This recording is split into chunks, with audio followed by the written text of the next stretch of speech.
Let's get started with our first news. Islam Makhachev's team has rejected the idea of him fighting Ian Garry or Kamaru Usman in January.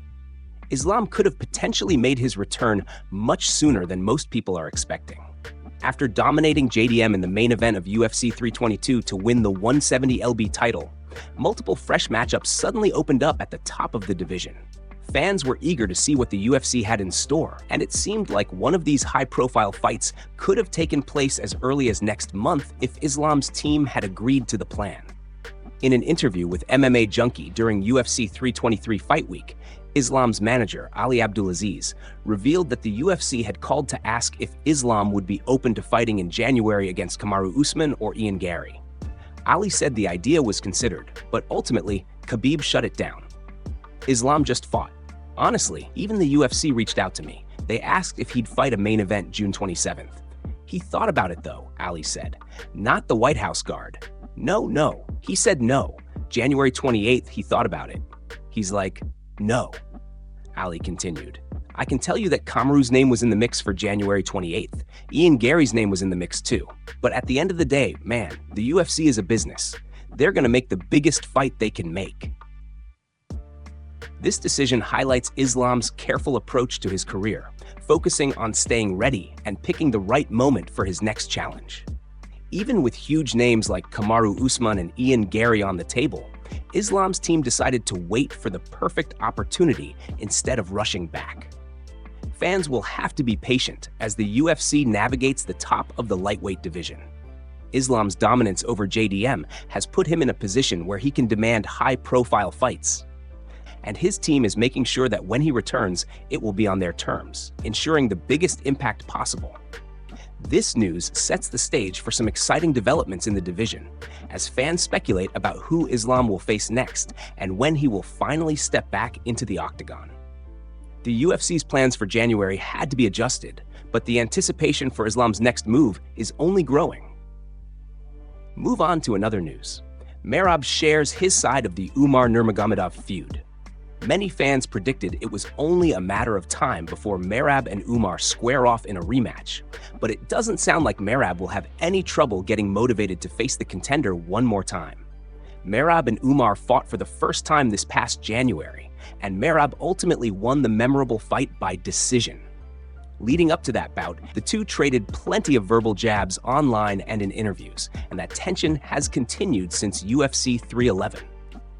Ahead of Merab's rematch with Peter Yan at UFC 323, he explained on the Pound for Pound podcast why he has serious issues with Umar. The number one thing, Merab said, he didn't respect me, and he called me a fake champion. I don't know if he was tweeting himself or maybe his assistant or whatever it is. I know it wasn't Umar's manager, Ali Abdulaziz, because Ali reached out to me, and I told Ali, and he wasn't helping him tweet. I kind of know who was helping him tweet. But what kind of man are you when somebody's tweeting for you? I don't speak good English, and we can maybe understand each other. But when I go to Twitter, I make sure I ask my assistant or maybe my friend to translate this. But it's always my words. Maybe help me to translate. But it's always me. I will never let my manager or my friend or my brother tweet for me to say words that aren't even mine. Merab, who was the first person to beat Umar, also added, he did call me a fake champion. What I was most mad about was that he doesn't respect me as a champion. Yes, it's a fight. We may lose. One punch can change everything. But I earned it. I earned it to get there.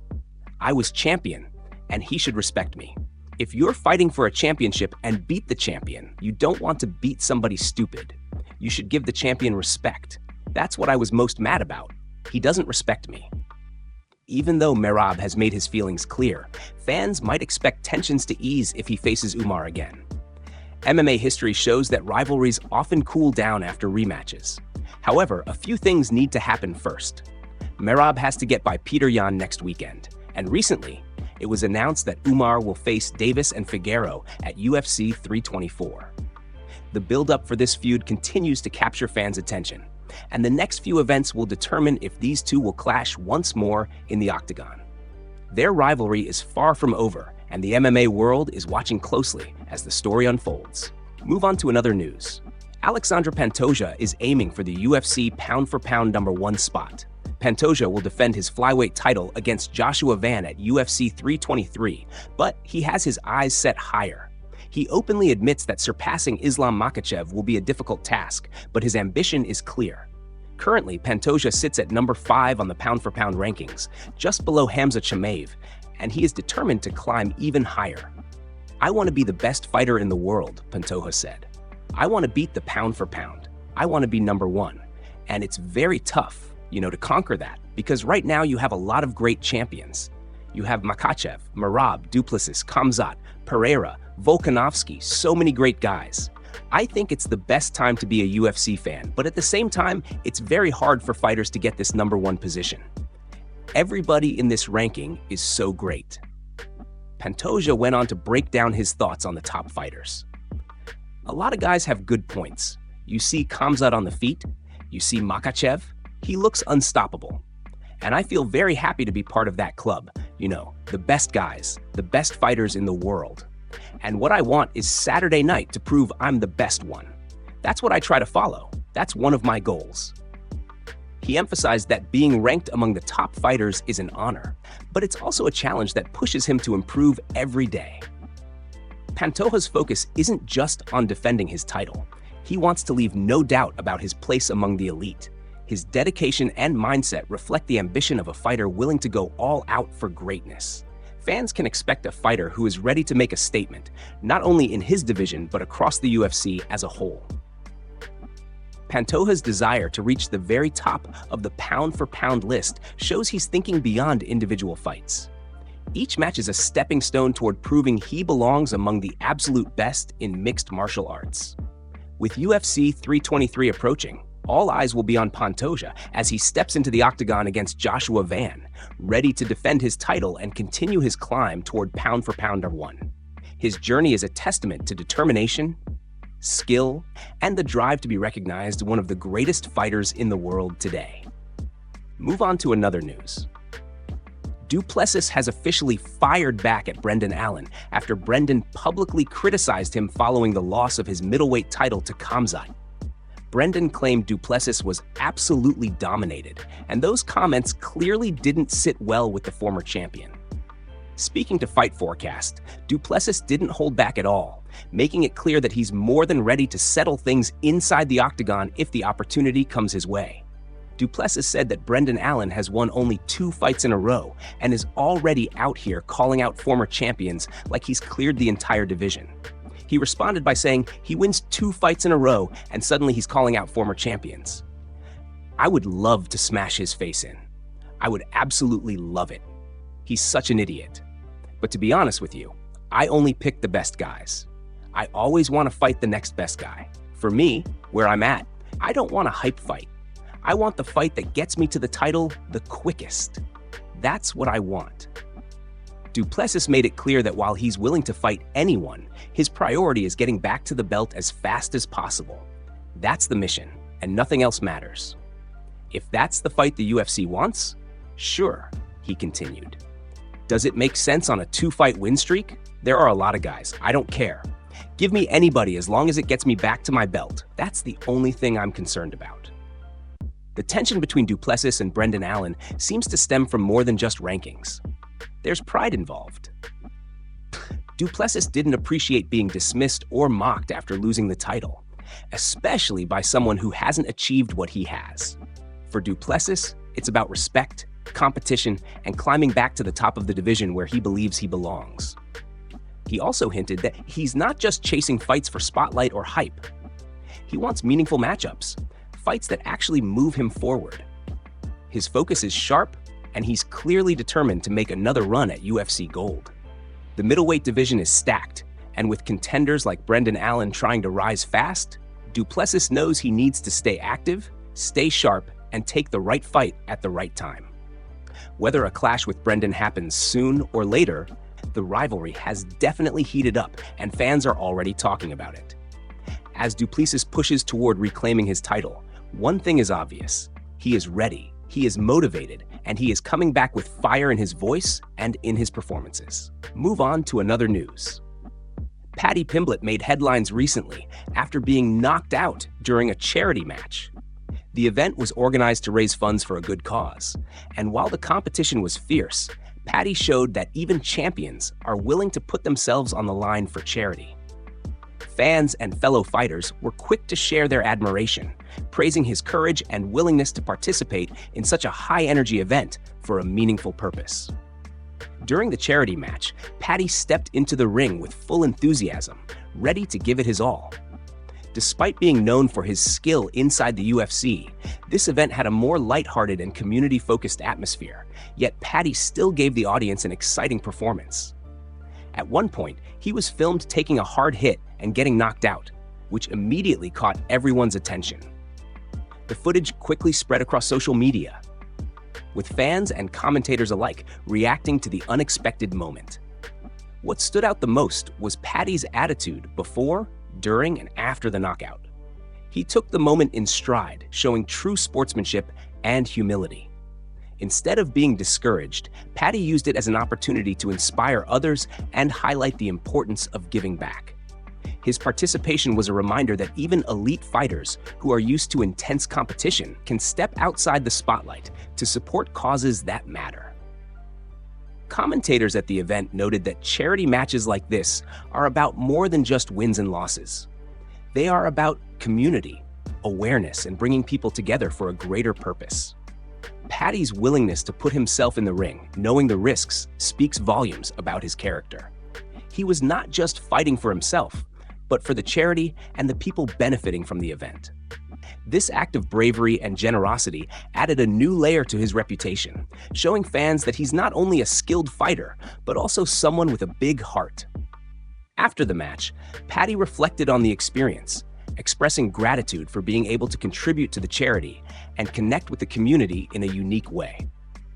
The knockout, while surprising, became a highlight moment, demonstrating that even setbacks can be part of something positive. Paddy Pimblett's participation in the charity match will be remembered not just for the knockout, but for the spirit and dedication he showed. His efforts helped raise awareness and funds, proving that champions can inspire both inside and outside the octagon, and that courage and generosity often go hand in hand. Move on to another news. Conor McGregor linked up with Mike Tyson this week in Dublin, and fans were treated to some exciting moments between the two legends. The boxing icon appeared at a function in the Irish capital to celebrate his incredible life journey on Tuesday evening, and Conor was there to share in the festivities. McGregor captured the moment by posting a snap with Iron Mike on Instagram, captioning it, "63 KOs between us," highlighting the combined knockout power of two of combat sport's most electrifying figures. Later that night, footage surfaced showing Conor and Tyson having fun around Dublin, enjoying each other's company and sharing laughs with the crowd.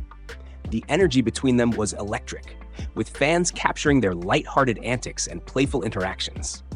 Conor, known for his charisma both inside and outside the octagon, seemed completely at ease, clearly enjoying the opportunity to connect with a true boxing legend. Tyson, for his part, looked relaxed and in great spirits, engaging with Conor and fans alike. Their chemistry was evident as they joked, posed for photos, and celebrated the night together.